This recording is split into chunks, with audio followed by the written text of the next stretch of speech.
नमस्कार। भारत मौसम विज्ञान विभाग की दैनिक मौसम परिचर्चा में आप सबका हार्दिक स्वागत है।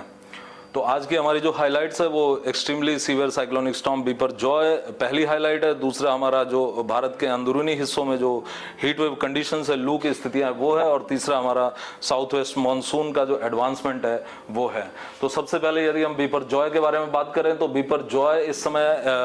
मध्य पूर्व अरब सागर पर लगभग 18 डिग्री उत्तरी अक्षांश और 67.6 डिग्री पूर्वी देशांतर के आसपास अवस्थित है, जो कि मुंबई से 560 किलोमीटर पश्चिम, पोरबंदर से 460 किलोमीटर दक्षिण दक्षिण पश्चिम, देवभूमि द्वारका से 510 किलोमीटर दक्षिण दक्षिण पश्चिम, नालिया से 600 किलोमीटर दक्षिण दक्षिण पश्चिम, और कराची पाकिस्तान से 770 किलोमीटर दक्षिण में अवस्थित है। आप इसका यहाँ पर चार्ट देख सकते हैं कि ये बिपरजॉय इस तरह से अभी जो ये लाल रंग में जो दर्शाया गया है ये इसकी फोरकास्ट है, इसका पूर्वानुमान है, और ये जो काला हिस्सा है ये वो रास्ता है जो इस साइक्लोन ने अभी तक तय कर लिया है। तो आगे हम देख सकते हैं कि अभी ये साइक्लोन कुछ समय तक उत्तरी दिशा में गति करेगा और उसके पश्चात इसके अपने गति के थोड़ा बदलते हुए उत्तर उत्तर पूर्व दिशा में इसकी गति करने के आसार हैं। और सबसे महत्वपूर्ण जो आज का अपडेट है वो ये है कि ये साइक्लोनिक स्टॉर्म जो कि अभी आज की 5:30 बजे भारतीय समय अनुसार प्रातः ये एक वेरी सीवियर साइक्लोनिक स्टॉर्म से एक्सट्रीमली सीवियर साइक्लोनिक स्टॉर्म बन गया था। अर्थात इसकी जो मैक्सिमम सस्टेन जो विंड्स थी वो 90 नॉट्स तक पहुंच गई हैं। वो एक वेरी सीवियर साइक्लोनिक स्टॉर्म के रूप में जिसकी जो अधिकतम जो निरंतर धरातलीय पवन जिसे हम कहते हैं मैक्सिमम सस्टेन सरफेस विंड्स हैं वो 125 से 135 किलोमीटर प्रति घंटे से लेकर 150 किलोमीटर प्रति घंटे तक की होगी। वो एक ऐसे वेरी सीवियर साइक्लोनिक स्टॉर्म के रूप में गुजरात के मांडवी और पाकिस्तान के कराची के बीच में ये लैंडफॉल करेगा 15 जून की दोपहर को। तो एक बार मैं इसको फिर से दोहराता हूं कि ये जो साइक्लोनिक स्टॉर्म जो अभी एक एक्सट्रीमली सीवियर साइक्लोनिक स्टॉर्म है ये 15 जून की दोपहर को गुजरात के मांडवी और पाकिस्तान के कराची के मध्य एक वेरी सीवियर साइक्लोनिक स्टॉर्म के रूप में 125 से 135 किलोमीटर प्रति घंटे से लेकर 150 किलोमीटर प्रति घंटे की हवाओं के साथ लैंडफॉल करेगा 15 जून की दोपहर में। और इसके प्रभाव में जैसा कि हम देख सकते हैं कि सौराष्ट्र और कच्छ पर विशेषतः इसका प्रभाव रहेगा। और हम यहां पर देख सकते हैं कि कच्छ पर 14 तारीख को भारी से अति भारी वर्षा होने की संभावना रहेगी। कच्छ, मोरबी, जामनगर, देवभूमि द्वारका, राजकोट, पोरबंदर और जूनागढ़, और इसके साथ में जो बाकी के हिस्से हैं वहां पर हल्की और हल्की से मध्यम वर्षा होने की संभावना बाकी के जिलों पर रहेगी। और 15 तारीख को जो हम देख सकते हैं कि 15 तारीख को जिस दिन लैंडफॉल होगा उस दिन इसकी जो सीवियरिटी जो इसकी गंभीरता होगी वो सबसे ज्यादा देखने में आएगी। और जो हमारे सौराष्ट्र और कच्छ के जो जिले हैं, कच्छ जिला, जामनगर जिला, देवभूमि द्वारका जिला, यहां पर जो हवाएं होंगी उनकी गति पहुंच जाएगी जैसा कि हम देख सकते हैं कि उनकी गति पहुंच जाएगी 125 से 135 किलोमीटर प्रति घंटे, और जो कि 150 किलोमीटर प्रति घंटे के झोंकों के साथ होगी। और साथ ही साथ इन तीनों जिलों पर कच्छ, देवभूमि द्वारका और जामनगर पर भारी से अति भारी वर्षा कुछ स्थानों पर और एक्सट्रीमली हैवी रेनफॉल अर्थात 20 सेंटीमीटर से ज्यादा की रेनफॉल भी कई स्थानों पर देखने में आएगी। और साथ ही साथ जो जिले दिखाए गए हैं ऑरेंज कलर से, नारंगी रंग से, मोरबी, राजकोट, पोरबंदर और जूनागढ़, यहां पर भारी से अति भारी वर्षा अर्थात 11 से 19 सेंटीमीटर तक की वर्षा भी दर्ज की जाएगी 15 तारीख को। और बाकी के जो जिले हैं जैसा कि हम देख सकते हैं बनासकांठा से लेकर के बनासकांठा, साबरकांठा और यहां से लेते हुए गांधीनगर, अहमदाबाद होते हुए और वेरावल, भावनगर और सोमनाथ तक जो वर्षा की तीव्रता होगी वो भारी रेनफॉल की होगी अर्थात 7 से 11 सेंटीमीटर तक की वर्षा यहां पर देखने को मिलेगी। और जैसा कि हम देख चुके हैं कि 14 तारीख को जो हवाएं होंगी वो उनकी तीव्रता कम होगी। कच्छ और देवभूमि द्वारका जनपदों पर जो हवाएं होंगी वो 55 से 65 गस्टिंग टू 75 किलोमीटर प्रति घंटे, और बाकी के जो सौराष्ट्र के जिले हैं हैं मोरबी, और मोरबी से लेकर जामनगर से लेकर के और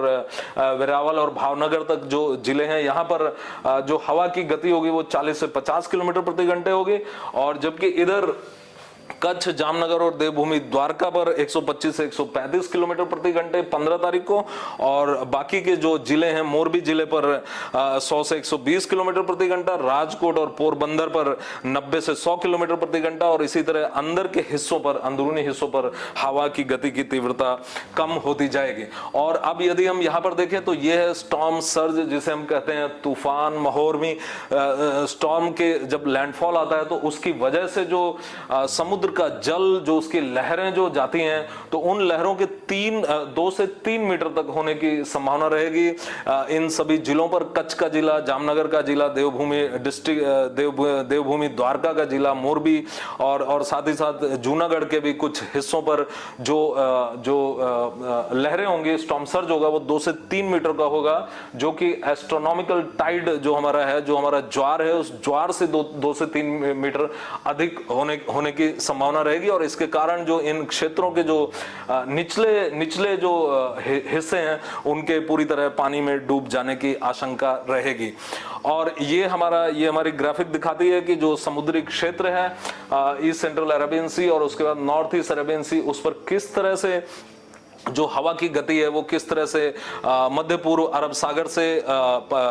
हमारा उत्तर पूर्व अरब सागर की तरफ किस तरह हवाओं की गति बढ़ती चली जाएगी अगले 3 से 4 दिनों में। और ये था हमारे जो साइक्लोनिक स्टॉर्म बिपरजॉय के बारे में, जो कि आज एक एक्सट्रीमली सीवियर साइक्लोनिक स्टॉर्म के रूप में मध्य पूर्व अरब सागर पर स्थित है। और अब हम आते हैं दक्षिण पश्चिमी मानसून के बारे में और देखते हैं कि उसकी क्या स्थिति है। तो आज जो दक्षिण पश्चिमी मानसून है उसने कुछ हिस्से महाराष्ट्र के उसने कवर किए, और साथ ही साथ उसने कर्नाटक के कुछ और हिस्से कवर किए, और तमिलनाडु को लगभग उसने पूरा कवर कर लिया, तमिलनाडु पौंडीचेरी को, और कुछ हिस्सा उसने आंध्र प्रदेश का भी कवर किया। तो आज जो हमारी नदर्न लिमिट ऑफ मानसून, उत्तरी सीमा मानसून की जो है, जो कि मानसून की वो सीमा दर्शाती है जिसके ऊपर मानसून नहीं पहुंचा, और जिसके नीचे मानसून, जिसके दक्षिण अथवा जिसके पूर्व में मानसून पूरी तरह से पहुंच चुका है, उसे हम उत्तरी सीमा मानसून की कहते हैं। तो ये जो हमारी सीमा है, ये आज महाराष्ट्र के रत्नागिरी, कर्नाटक के शिवमोगा, हसन, और तमिलनाडु के धर्मपुरी, और आंध्र प्रदेश के श्रीहरिकोटा, और फिर उसके बाद में हमारे आसाम के धुबरी से होकर के गुजर रही है। और इसके अगले 2 दिनों में महाराष्ट्र के कुछ और हिस्से, कर्नाटक के कुछ और हिस्से, और तमिलनाडु को पूरी तरह कवर करने उसके बाकी बचे हुए हिस्से, आंध्र प्रदेश के कुछ और हिस्से, और इसी तरह से असम और मेघालय के जो बचे हुए हिस्से उनको पूरी तरह कवर करके, और फिर साथ ही साथ जो हमारा उप हिमालयी पश्चिम बंगाल और बिहार है, इनके भी कुछ और हिस्सों को आच्छादित करने की संभावना है अगले 2 दिनों में। और अब हम आते हैं मानसून के बाद इस समय जो अधिकतम तापमान की स्थितियां हैं। तो अधिकतम तापमान जैसा कि हम देख सकते हैं कि दक्षिणी उत्तर प्रदेश, दक्षिण पश्चिमी बिहार, और साथ ही साथ उत्तरी आंतरिक उड़ीसा,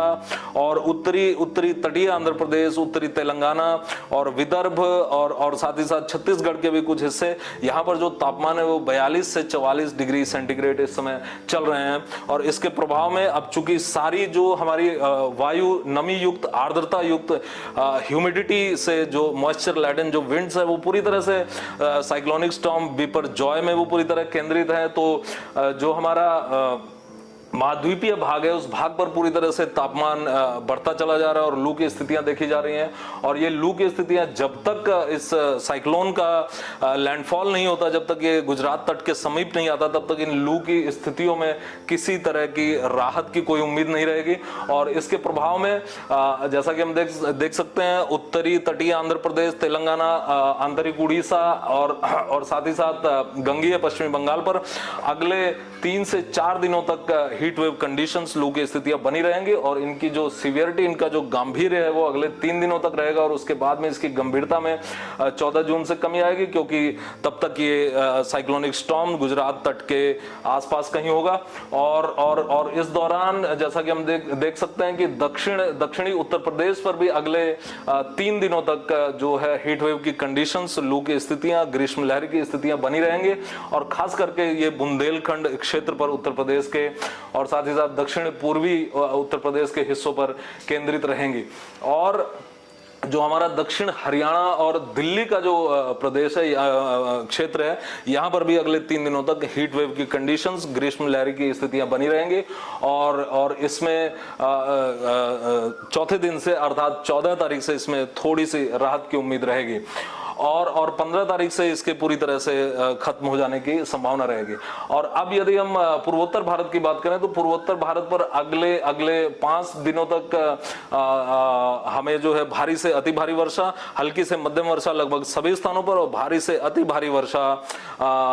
छिटपुट स्थानों पर देखने को अगले 5 दिनों तक मिलती रहेगी। तो आज के लिए बस इतना ही। कल हम फिर मिलेंगे अगले 5 दिनों की मौसम परिचर्चा के साथ। तब तक के लिए धन्यवाद।